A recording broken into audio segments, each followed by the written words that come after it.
Welcome to the Online Success Journey Podcast, your opportunity to discover and learn from entrepreneurs like yourself. This is not your typical podcast, but a place where you can get the real story and find out how real people encounter speed bumps and detours, but journey through to find success. Now here's your host for the Online Success Journey Podcast, Patience. The Online Success Journey continues with episode 337. Every guest shares the path that took them to success. So you will want to subscribe right now and ensure you'll never miss a journey. I post at least one journey each week and I would love for you to join me. Today we have Mike Smerklo, author, entrepreneur, investor, and a business leader driven by the desire to turn ideas into reality. Having brought and scaled a small business into publicly traded a company worth nearly $1 billion in value, he has a deep understanding of the hard work, dedication, and grit that truly empowers successful entrepreneurship. Hello, Mike. Hey, Patience. Great to be here. Thank you for coming. My audience are excited to hear your story, but just start by telling us one thing we are going to learn from you today that will help us on our journey to success. Well, hopefully what I'm going to talk about or what I wrote the book about was about the mental aspect of entrepreneurship. I think it's a topic that doesn't get a lot of coverage. So I hope the audience will walk away with a different view about the mental side of entrepreneurship and success. Can't wait to hear more about that. But let's get started with the basics. Can you tell my audience a little bit about your background, about what you did before you started your own business? Yeah, sure. So I grew up in the United States. I was the first person in my family to ever go to college. I grew up in a part of the United States called Toledo, Ohio. Not exactly on the must-see list for most tourists, it shouldn't be. But I grew up there. I then worked my way through college, got a couple of jobs early on in the financial side of business, public accounting, and I worked on Wall Street for a couple of years, jobs that I absolutely hated, but I learned a ton. I then went and got my master's degree at Northwestern in Chicago, and then moved out to Silicon Valley in the late 90s.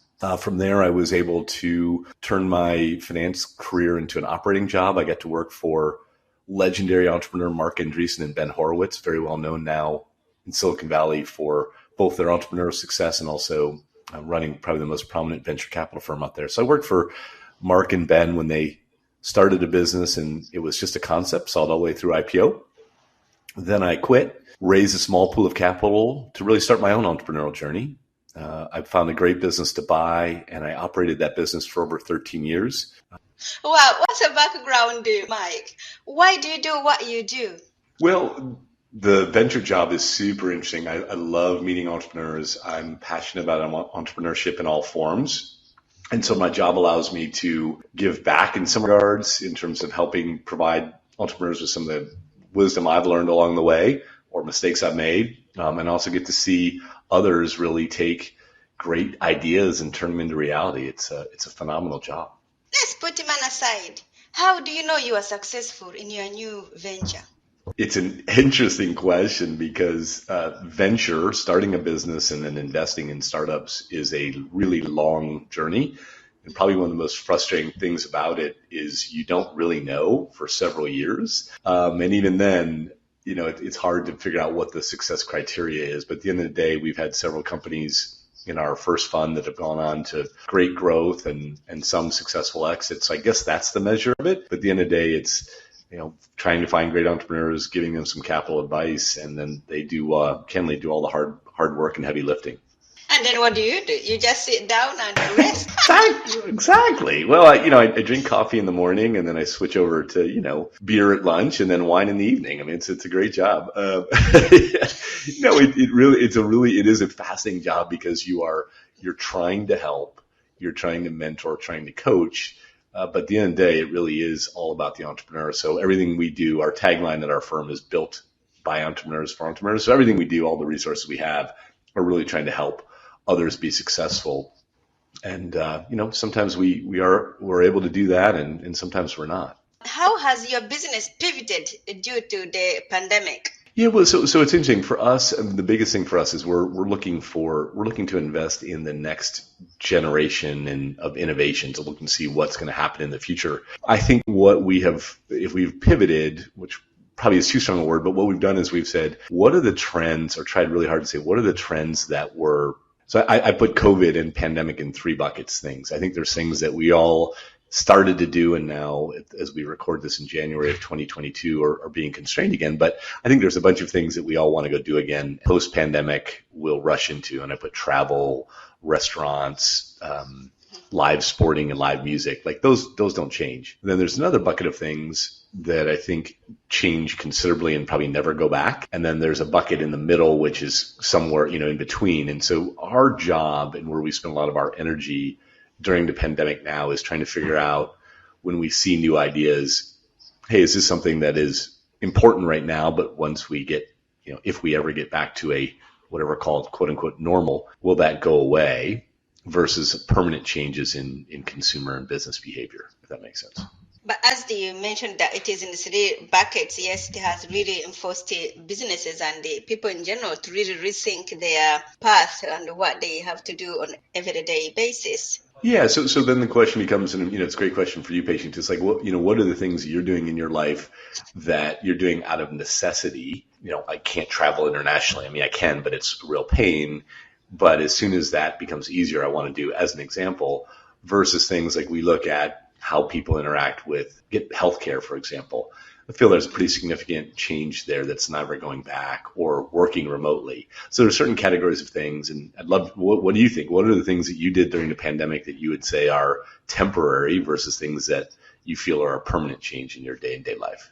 I think I shop more online than I used to. Yeah, because I don't want to be close to people. And I think I am really aware whenever I am outside. I'm aware I don't touch things. I just keep my hands to myself. So I think that is going to keep with me for a long time. And, I think so. Yeah, I'm with you. I think our psyche has been changed pretty considerably as humans. Tell my audience about the magic moment, the day it suddenly all went right for you. I don't have one of those days. I've had some very special moments in my personal life. I would say, like, married and kids outshines any professional accomplishment. But, there were certainly some really special moments. My professional career, probably the most rewarding or memorable one was taking my company public, being on Wall Street, there with my top 15 or 20 executives, just a moment that I'll never forget, literally standing there on a Friday morning drinking champagne at 11 o'clock as our stock starts trading, and just this kind of feeling of looking around the room, and almost a goosebump moment of the people that I had worked so hard with, that we had gotten to this moment, and kind of time froze for 24 to 36 hours. That certainly would be the most memorable business moment for me. Tell us why build a community, not a social media, is essential for entrepreneurs to drive value and trust. Well, I tend to think that entrepreneurship is hard on multiple levels. I think one of the things that most overlooked when you're starting a business, and I tell this all the time to entrepreneurs, like, listen, patience, you're a pretty busy person, right? You're very busy. I'm very busy. We all are. We're all also bombarded with new ideas. And so in this day and age, I think that you have to focus on providing a service or product that's substantially better than the status quo, which, again, that sounds pretty obvious, but it can't be kind of better. It has to be significantly better. And so to answer your question, I think when you do that, when you provide a good or a service that's significantly better, and then you can utilize a community, people that are believers in what you do, they're advocates for what you do, and they want to tell others, that's where you can really get to exceptional growth. That's very different than posting on social media and saying, check out my, new XYZ. Here's my new hat or sunglasses or wine or whatever it is. So I think the community element is where you can get exceptional, explosive growth, because you don't have to try very hard with community. Listen, if I'm on your podcast, I enjoy it. Your viewers and listeners enjoy it. They'll tell other people. You don't have to go promote it. So I think that's the key difference. And I think it's a very easy mistake to make, to assume the two are the same. But can anyone be entrepreneur, or are some people more cut out for it than others? Yeah, it's a great question. I mean, I think the two comments on it. One thing, when I moved from running a company to investing in startups like I do now at Next Coast, I kind of had an assumption going in that there was a standard mold, if you will, of entrepreneur to be an entrepreneur. And one thing I've learned is there really isn't. I've seen all personality types, all shapes, colors, walks of life, et cetera, that have been successful entrepreneurs. So I don't think there's a one size fits all. But I do think, and I write about this in the book, Mr. Monkey and Me, I write about that I think there are certain traits and timing that are really important. And traits meaning like, do you really want to take on risk? Do you want to be the person? And, do you also understand that you're going to lay awake at night, like every entrepreneur at 3 a.m, wondering, how you're going to pay your bills. So you have to there's a mental side of it. And then I also think there's a timing side of it. For me, when I started on my entrepreneurial journey, I was single. So wasn't married, no kids, no responsibilities. And I worked 100 hours a week, and I had no one to, worry. No one was complaining about that.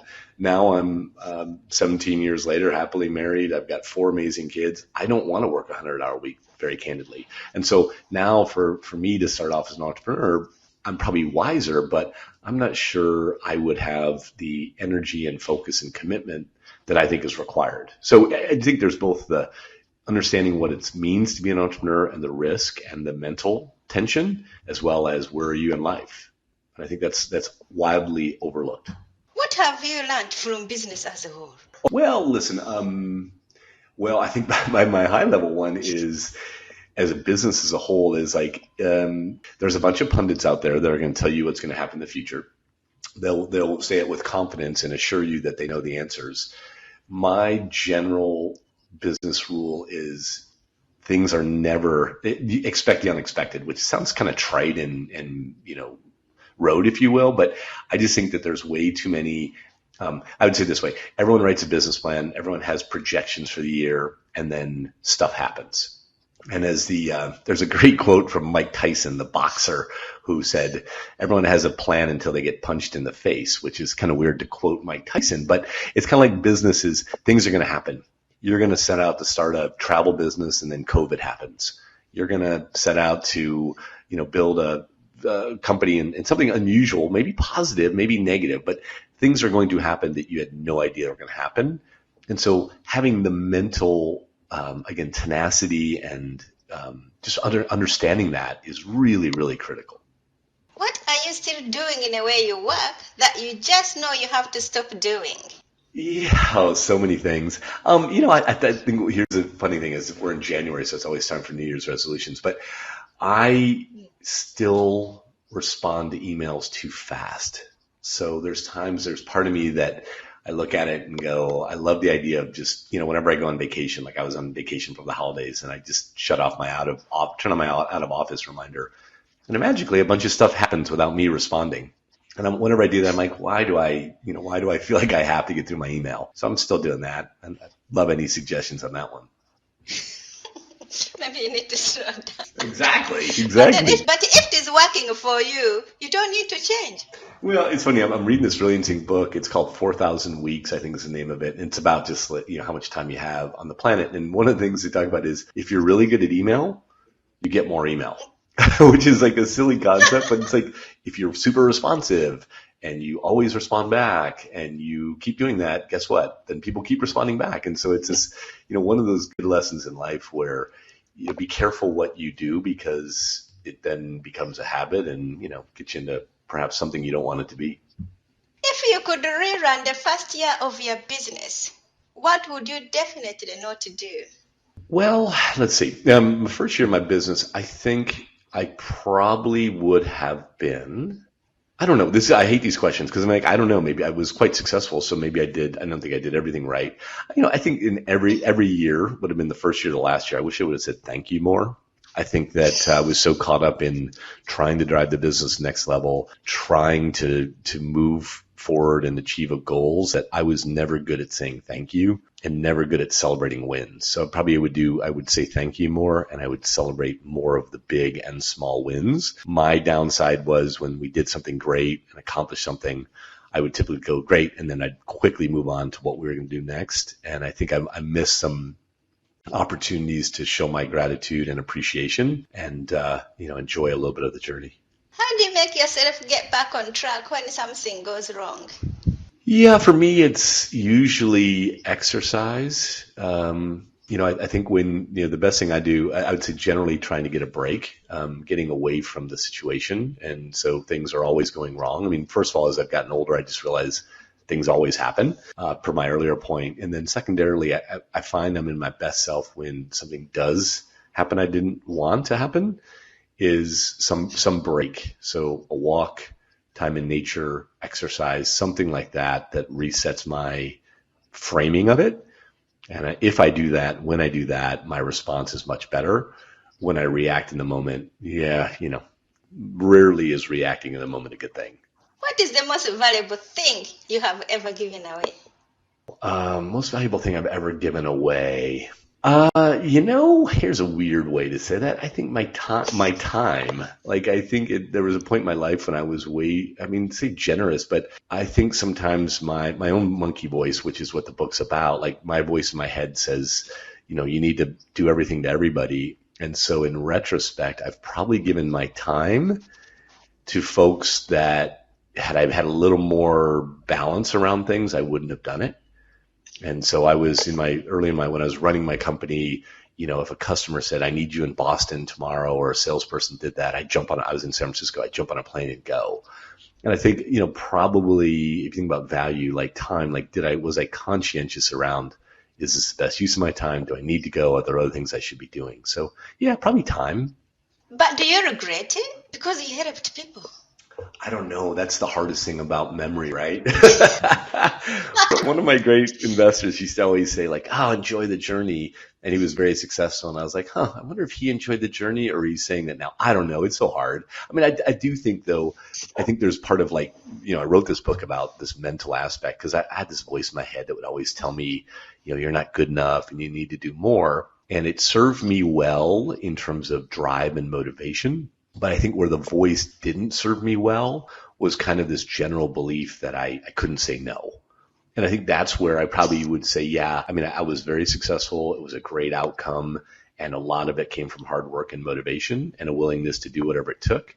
But then in retrospect, I'm like, well, yeah, there was a bunch of things I did because of that voice that probably didn't serve me. I didn't need to do, but I felt I had to, which is not a great mindset to be in.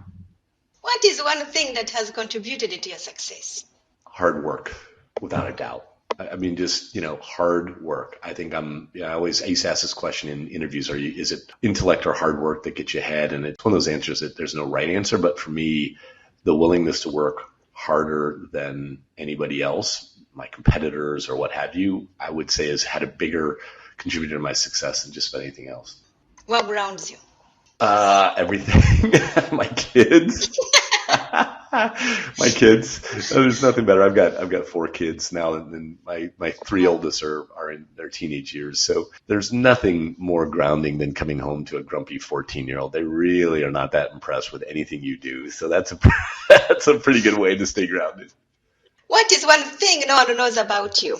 Well, I can't tell you. I mean, no one would know. I think that probably one thing that people don't know, because I don't think I'm more sensitive than I let on. I think people who really know me know that, but I'm more sensitive than, and my persona does not imagine that I'm, that I care, that I'm super sensitive. I have a soft spot. I cry during sad movies. So I don't think that's an obvious one that people would say about me when they first meet me. I just watched Good Will Hunting with my kids, this old movie, and I was crying like a little baby over in the room. Maybe we all need that moment.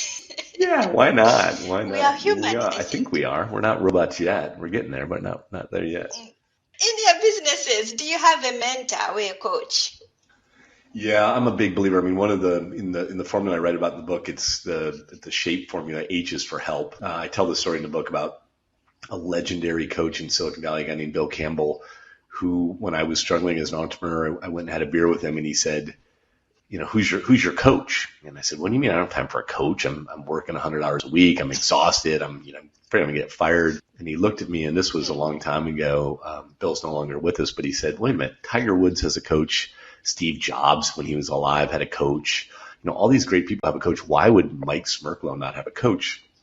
And it was one of those moments where it's like, those blank moments, like, why wouldn't I? And so I have invested in coaching and mentorship significantly.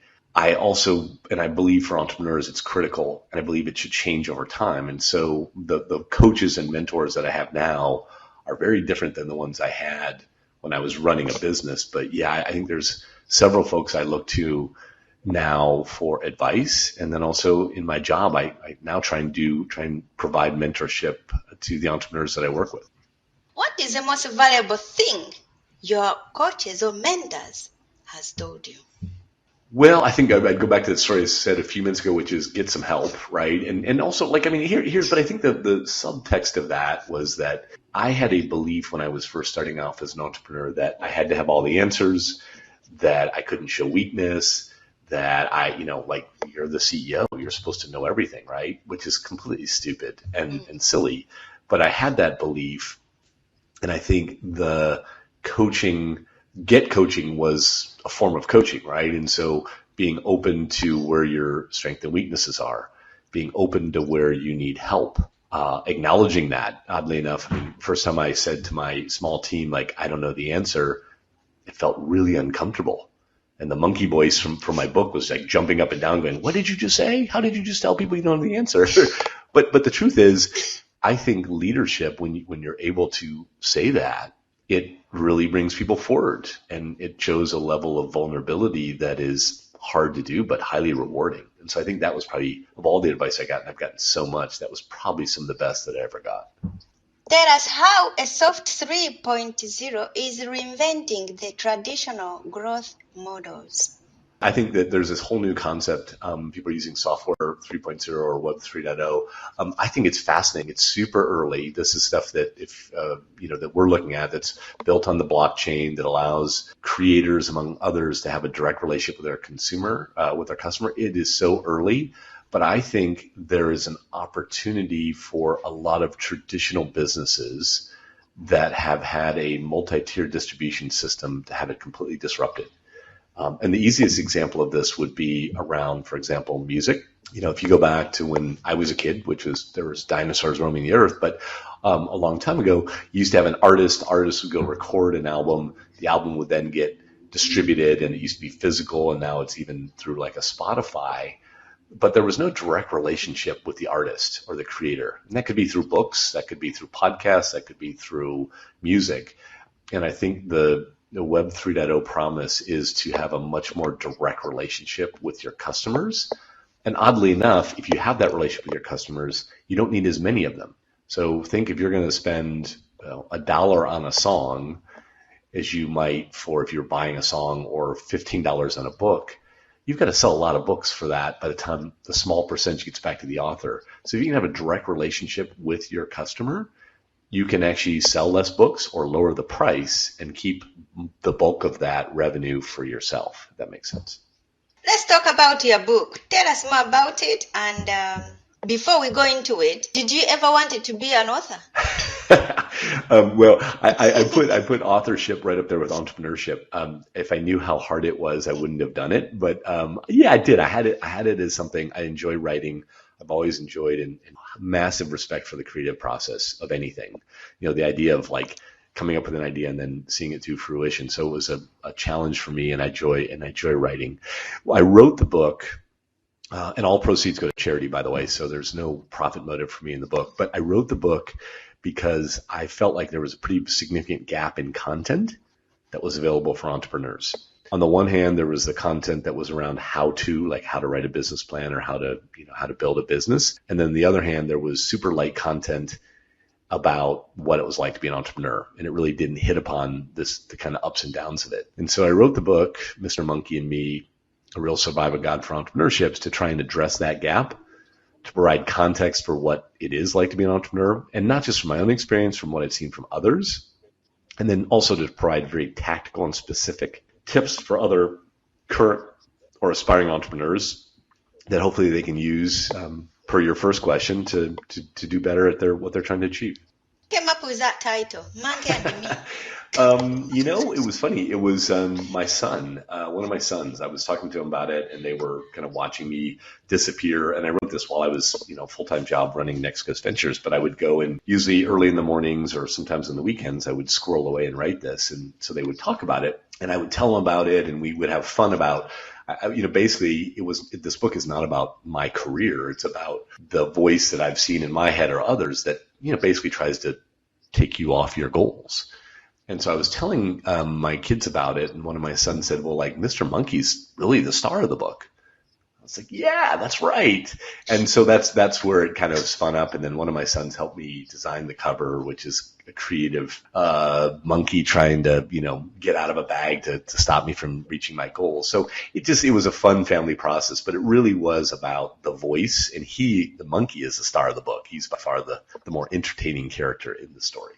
Who is this book for? Yeah, well, the book is available on Amazon, first and foremost. Again, Mr. Monkey and Me. I think the book is, what I tried to write it for was anyone who is considering entrepreneurship. And it may mean you're doing it, you're running a business or starting a business, you're thinking about it, or someone who is. I tried to, and it's a short book, it's a light read, it's hopefully funny, makes you laugh or cringe, but it really is trying to get whoever the reader is to understand what it's like. And the mental aspects of it again. So you're going to have ups and downs. You're going to have moments where you feel amazing, and you're going to have moments where you want to stay in bed and, watch movies all day.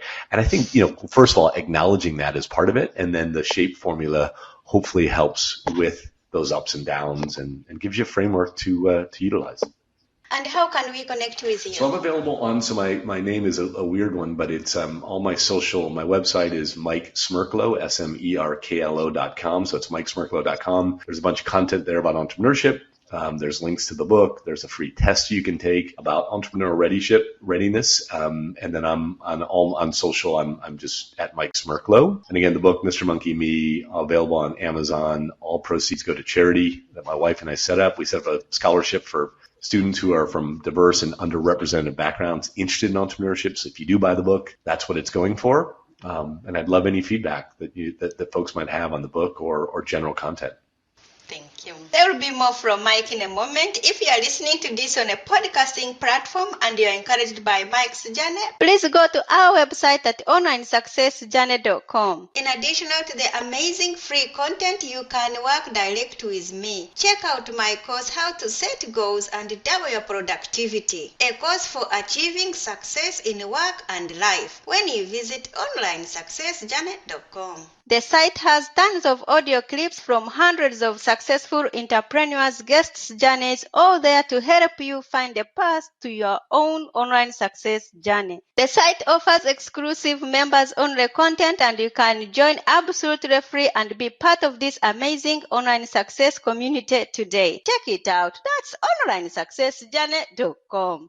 Now, Mike, I would love for you to share more with my audience if you're up for it. Absolutely. Thank you. Do you like to watch movies or read books? Both, depending on the venue. So in my good state, I read books in the evening during the week, and then on the weekends, watch movie with my wife and kids. Tell us, what is your favorite book that has some relevance to being an entrepreneur? Yeah, so there's so many books there's been so many great books I've read. I'm a massive reader, and like I said, I think one of the things about books and podcasts, so I really appreciate what you're doing. I think as an entrepreneur, what's amazing thing about right now is there's so much great content out there that wasn't available before. I think about just being able to do this podcast with you. I'm in Austin, you're in London, and hopefully listeners will be able to get something out of it. So my first point is there's a ton of content out there, and it's so great for learning. For me, what I found as an entrepreneur, the books that were most inspirational for me were the long form content that talked about the journey. And so I would put Pour Your Heart Into It by Howard Schultz, Shoe Dog by Phil Knight, the story about Nike, My Former Boss, The Hard Thing About the Hard Thing by Ben Horowitz. These are books that I use as models for my own, but they are books of the long journey and help you really understand. You see Nike, the shoe, everywhere, or you see Starbucks, the coffee shop, everywhere. But going back to the roots of how the entrepreneur started it and then what it took to get it to where it is today are just massively inspirational for me. If your business was down to its last $100, how would you invest it? I would hire someone. I mean, like, it's a weird thing to say, but if I had, every penny I would have, I would always look for, I had the simple formula of like, what am I good at? What am I not good at? And where does my business have needs? It's a simple grid I've used forever. So I was down to my last $100. I'd figure out why the business wasn't performing. And I would look for someone external to the business that I could hire even for a short period of time to help me, because at the end of the day, like, getting talent in and having that talent really do things that you can't do is absolutely critical.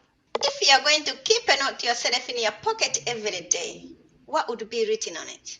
Comparison is the thief of joy. I have that written on my desk, so that's what the note says. Comparison is the thief of joy. What is your next chapter?